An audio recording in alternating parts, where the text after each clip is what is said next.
So ayun, may club shoutout sa inyong lahat. Luzon, Visayas, and Republic of Mindanao.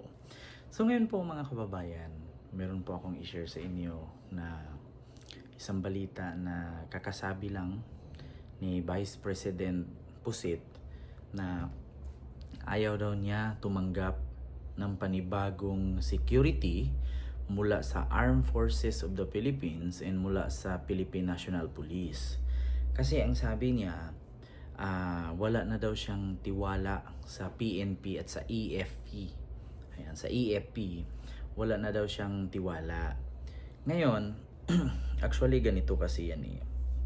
Mas gusto pa daw niya na mag-hire na lang daw ng mga private security. So ganito kasi mga kababayan. Bago ko po ipaliwanag sa inyo, bago ko po i-explain sa inyo, ay meron akong video na ipapanood na siya mismo nagsabi. So ito po, panoorin niyo po. Hindi ko rin tatanggapin, ma'am, at this point kung magdadagdag sila ng mga tao dito kasi hindi na natin alam kung non-partisan ba yung idadagdag nila. I don't trust anyone right now. So yes. Even if PSC acts on what I said, no, I will not accept it anymore. That is what I did with PNP. Hindi na. Paliwanag. So, ayun, napanood nyo naman po mga kababayan na siya pa yung walang tiwala. No? Actually, wala siyang tiwala sa PNP at sa mga kasundaluhan. Actually, ganito lang yan eh. Ito kasing si Sara, alam niyo yung mindset niya. Meron kasing plano yan. Ganito. Kung naalala ninyo, nasabi niya, kapag siya daw pinatay, patayin daw si Lisa, si BBM, tsaka si Romualdez. Ganyan lang kasimple yan eh. Kaya ayaw niya ng security. Kaya ayaw niyang tumanggap ng security. Kasi gusto niya na ang buhay niya ay mas risk. Kasi ganito yan eh. Ang plano kasi niyan, actually, kapag ikaw kasi miserable na ang buhay mo, wala ka nang pakialam sa buhay mo. Di ba? Wala ka nang pakialam kung may nagmamahal pa ba sa'yo, o wala ka nang pakialam kung anong mangyari sa buhay mo. Kasi pagdating sa love life, wala na, hindi na perfect ang love life. Pagdating kasi sa future niya, wala na rin, hindi na din perfect ang future niya kasi sirang-sira na sila. So, mamatay man siya, kung ano man mangyari sa kanya, kumbaga parang tablado na. 'Di ba? Kasi ganito yan eh. Ang gustong mangyari kasi ni Sara Duterte, mapareho siya kay Ninoy Aquino Jr. Pareho siya kay Ninoy. Na kapag namatay siya, lahat ng simpatya ng taong bayan sa kanila mag-focus. Kasi actually, alam kasi ni Sara Duterte na kapag isa sa kanila may mangyari, mamahalin sila ng tao kasi ang dami din naman kasing Pilipinong DDS na bobo na naniniwala pa rin sa kanila. 'Di ba? So, kapag isa sa kanila mamatay, kahit anong posisyon takbuhin nila, mananalo sila kasi yung simpatya sa kanila. Kung naalala niyo sa nangyari kay Ninoy noon, namatay si Ninoy, tumakbo si Coring Presidente, nanalo kasi ang tingin ng tao, masama ang Marcos. So ngayon, ganito ang gagawin ni Sara. Kaya ayaw niyang tumanggap ng security. Kasi kung may mangyari sa kanya, wala na siyang pakialam eh, tablado na. Kasi alam mo sa totoo lang, pagdating sa, alam nyo ang politiko parang showbiz yan eh. Pagdating kasi sa showbiz, lahat ng baho mo makakalkal, sirang-sira ka na. Wala ka ng endorsement, wala nang kukuha sa yung project, kasi sira ka na eh. Ganon din sa politics. Alam kasi ni Sara Duterte at alam ng mga Duterte na sirang-sira na sila. Sa ngayon, sa totoo lang, kung noon 16 million ang bumoto kay Digong, nung tumakbong presidente si Digong, ang 32 million ang bumoto kay Sara, nung tumakbong vice president si Sara. Sa ngayon, naniniwala pa ba kayo na may 32 million pa na naniniwala kay Sara?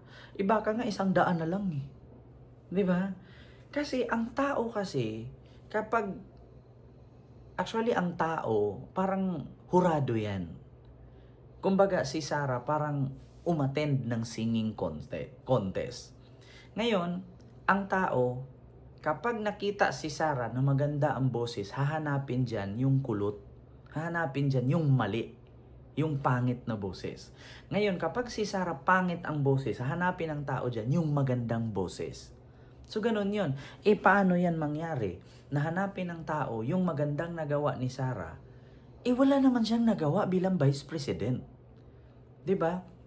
Ngayon, hahanapin ng tao yung hindi magandang nagawa ni Sara. Marami. Isa na yan yung pagbabanta sa presidente, paglustay ng pera sa kaban ng bayan, hindi pagsagot kung saan dinala, at pagsisinungaling sa mga resibo, 'di ba? Pagpamimeke ng mga pangalan na wala naman sa PSA, 'di ba? So, sirang-sira na siya. Alam na nila na sira na sila. So, kung ano man ang mangyari sa kanila, pwede silang magdrama. Ngayon, kaya ayaw niya tumanggap ng security kasi wala daw siyang tiwala sa PNP, wala siyang tiwala sa mga kasundaluhan sa AFP. So, ang gagawin niya, pwede siyang, halimbawa, pareho kay Donald Trump. Nakita niyo si Donald Trump? Oh. Ang ginawa ni Donald Trump, assassination.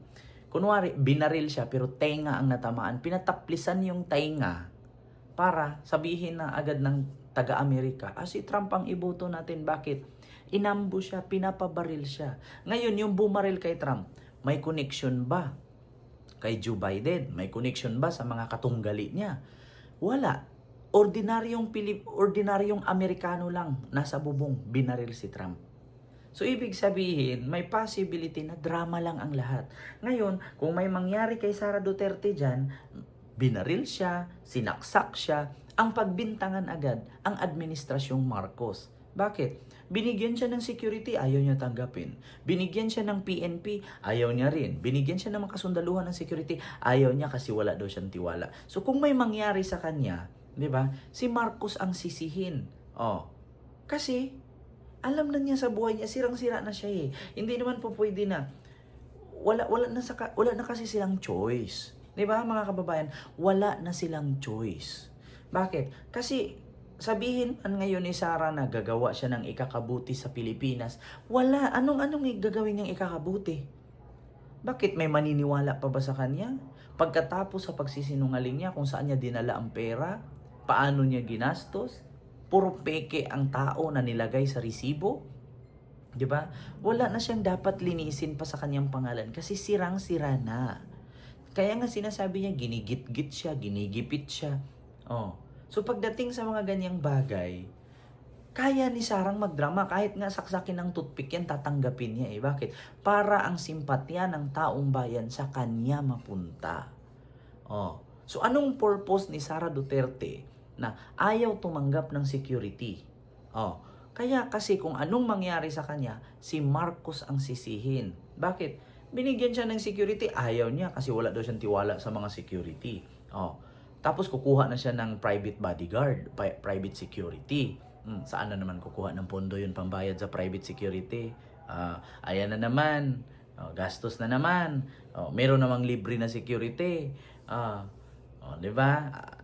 Gets nyo na, mga kababayan. Kaya ayaw ni Sara tumanggap ng security mula sa mga kasundaluhan at sa kapulisan. Bakit? Kasi gusto niya na kapag may nangyari sa kanya, yung simpatya ng taong bayan sa kanya mag-focus. Kasi kahit kurutin mo lang yan, ang sisihin yan si Marcos. Di ba? Kasi gusto niyang masira si Marcos para pag napatalsik si Marcos, siya ang papalit. Either kapatid niya, di ba? Kamag-anak niya, or tatay niya. Ganun lang naman yun eh, kasimple. Bakit ayaw niya tumanggap ng security? Para gusto niya may mangyari sa kanya. Pag may mangyari sa kanya, siya sisihin. Diba? Tignan niyo, sabi nga niya, kapag ako namatay, may nakausap na akong killer, patayin niya si Bongbong, si Lisa, at si Romualdez.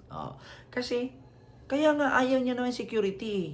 Bakit? Gusto niya may mangyari sa kanya. Parang simpatya ng taong bayan sa kanya makapokus at ang sisihin si Marcos. Diba? Ganyan ang mga utak kriminal. Diba? Kayang mag-sacrifice ang sarili para matalo ang kalaban. Kasi, ano pang dapat pag-ingatan ni Sara pagdating sa love life, pinagpalit na siya sa artista. Diba? Ano pang pag-ingatan ni Sara pagdating sa sarili, pagdating sa politics, sirang-sira na siya. So, tablado na. Diba? Mananabla na lang. Para magmukhang malinis at mukhang masama si Marcos. So, yun lang. No? Maraming salamat and see you next vlog. God first. Mautak to. Diba?